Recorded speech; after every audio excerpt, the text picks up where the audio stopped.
This video is a brief overview of Judaic history, hopefully in 15 minutes or less. That's my goal. So obviously Judaic history coming from the Tanakh goes all the way back to the origin of the world, beginning with Genesis, where it says, in the beginning, essentially there was God, and that was it, right? And from there, God created the world in 6 days, and there's debate over how long each day was. Was it a 24-hour period? Do each of those days represent like a lengthy epoch of time?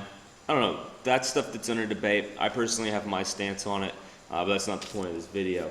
In those 6 days, God created everything that there is now. Everything in the universe came from God through his spoken word. Animals, birds, fish of the seas, all vegetation, and in particular, mankind. Last part of God's creation. Formed by God intimately out of dust. He breathed life into this dust, this dirt that he formed into the shape of a man. When he breathed life into it, Adam came to life. And then from Adam, he took out Adam's rib and made out of that rib woman. So, origin of the world, there you go.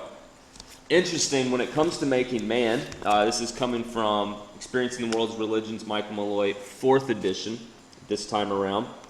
It says, the conception of God in the creation stories is somewhat different from many later views. For one thing, although the biblical God has no apparent rivals, he does not appear to be alone when he declares, let us make man.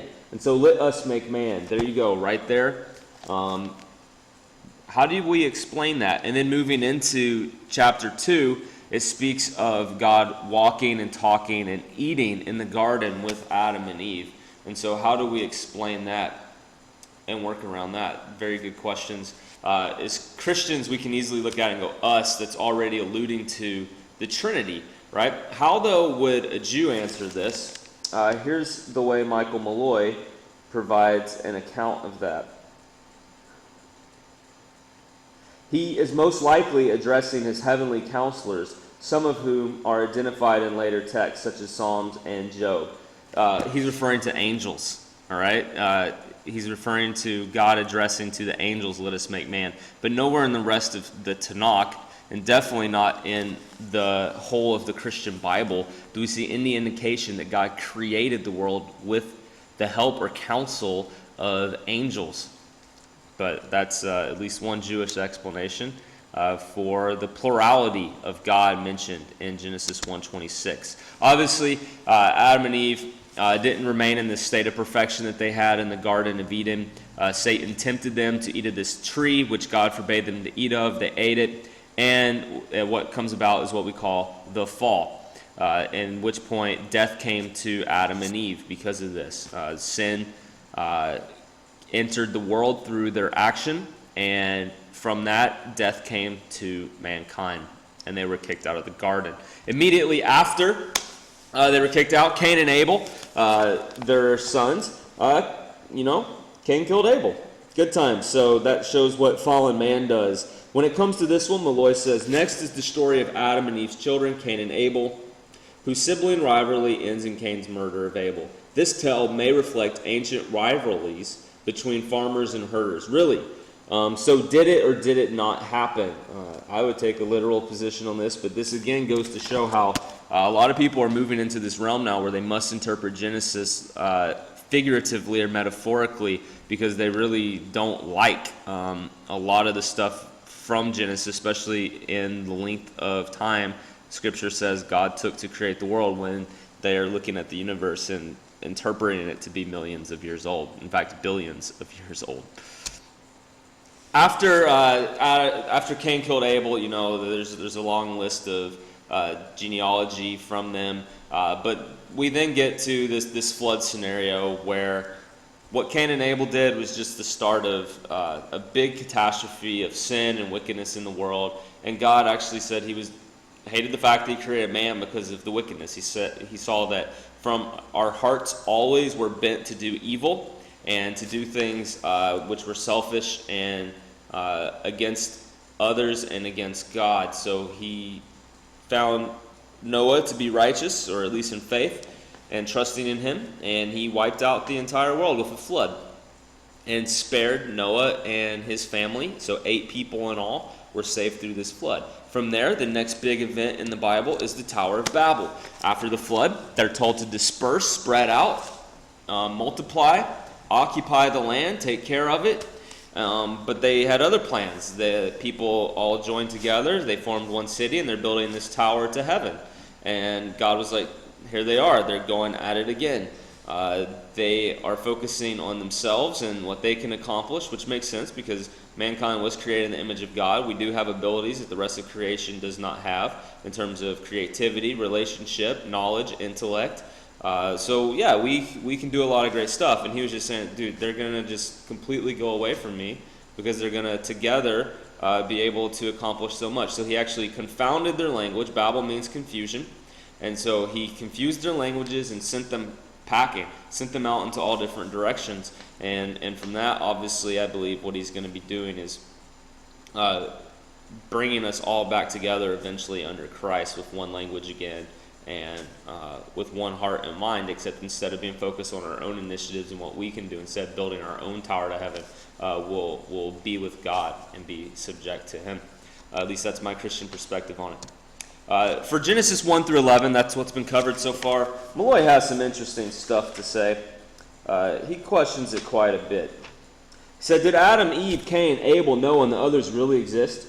For centuries, Jews have taught of them as historical figures. Now, however, influenced by the views of scholars, many Jews view them instead as symbolic figures who set the stage for the events that follow. The first 11 chapters of Genesis are, in effect, a great allegorical introduction to the rest of the Hebrew Bible.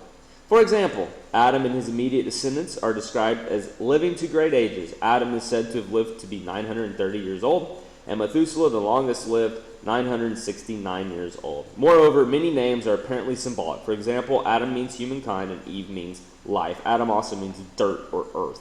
So does this all have to be symbolic? What if Adam actually was created from the dirt? Wouldn't it make sense his name would be dirt? And if all mankind actually came from Adam, wouldn't it make sense then that Adam can also mean mankind?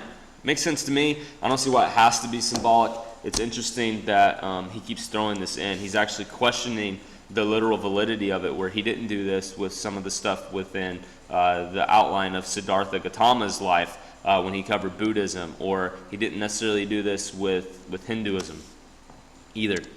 All right, from here, though, the next key figure is Abraham. Genesis 12, 1-2, God says, now the Lord said to Abram, go from your father's house to the land that I will show you. I will make of you a great nation.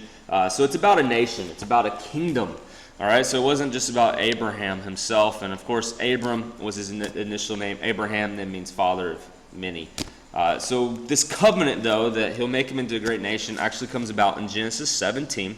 God does, in this chapter, promise to make him great, and that he would have many, many descendants. And with that, he then put a stipulation upon Abraham, which was to circumcise every male in his household.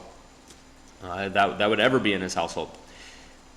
Kind of interesting. I would say the covenant itself was unconditional. God promised this would happen, but then inviting into it, it was like, because I do this, therefore you do this. So there was like a conditional following, or follow-up to what God promised. Sarah has a son, Genesis 19. This would be Isaac. Sarah's the one that he was supposed to have the child with, and then the promise then goes that from Isaac, this is where this great nation will arise. However, Genesis 22, God throws him a curveball and asks him to sacrifice his one and only son, Isaac. Wow. But Abraham trusted God, and I would say knew that if he killed Isaac, God would raise him back from the dead, because he trusted that it was through Isaac that this great nation was going to be founded. And so God would not renege on his promise that he had made to him. And then from Isaac, of course, we get Jacob and Esau. The promise of the nation goes then to Jacob. Jacob has this great vision of a stairway to heaven in Genesis 28. I like it so much because I'm a Led Zeppelin fan.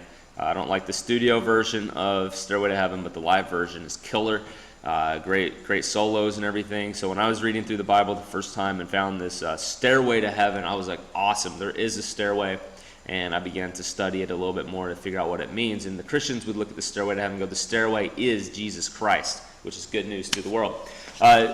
After Jacob, of course, he has many sons, 12, and Joseph is the one that is essentially the one that the promise then falls down to, at least for the great nation to be coming through his seed, the Messiah, right? The one promised all the way back in the garden with Mary, or with Eve having an offspring that would crush the serpent's head.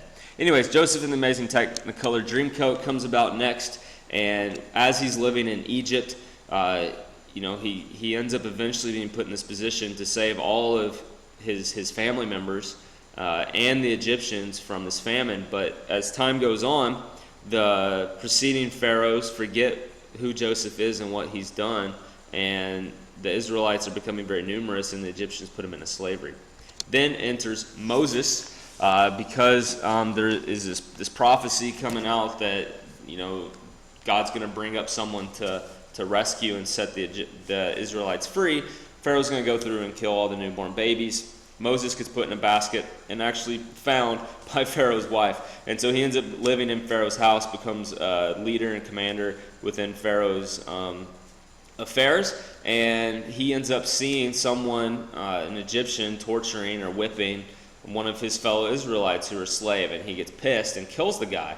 And then because he murdered this Egyptian, he has to flee. He goes out in the wilderness, becomes a shepherd. And out there he sees a burning bush in which God speaks to him and tells him, go let my people free, set them free. And that's where Moses becomes an action figure hero, as that bottom picture shows. God works through him to perform some mighty miracles. And if you don't know that story, watch the Ten Commandments of Charlton Heston. Anyways, that's where another covenant's received on Mount Sinai. The picture in the bottom right, you see him with these tablets, which were the Ten Commandments. And obviously, if you look at Michael Malloy's stuff on when he has the Ten Commandments listed, the Jews, actually the first commandment is not a command, it's not a law. It is more of a simple statement of, I am the Lord your God who brought you out of Egypt, out of the land of slavery. Therefore, you shall have no other God. So the way the Jews label it, it's not commandments, it's words, 10 words. And the first word is not a command, it's gospel. It's him declaring, I saved you. I brought you out of slavery. Therefore, and then there's the stipulations that follow. And so this, again, it's not the grace is not based upon the upholding of the law. In fact, as they were still in slavery, he set them free. And Christians would look at this and go, absolutely. Just as the blood on the door frames of the Israelites' house spared them from the angel of death at Passover, and as he led them through the waters into freedom away from the Egyptians, that's essentially what's happening with Christ. Christ's blood covers us, and instead of being set free from slavery to the Egyptians, we're set free from slavery to sin, and we then walk through the waters of baptism as we're buried with Christ and raised with Christ. So obviously, I think I've gone a lot longer than the 15 minutes I had hoped for, so I'm going to make this a 2-part video, and so definitely make sure you watch the second part.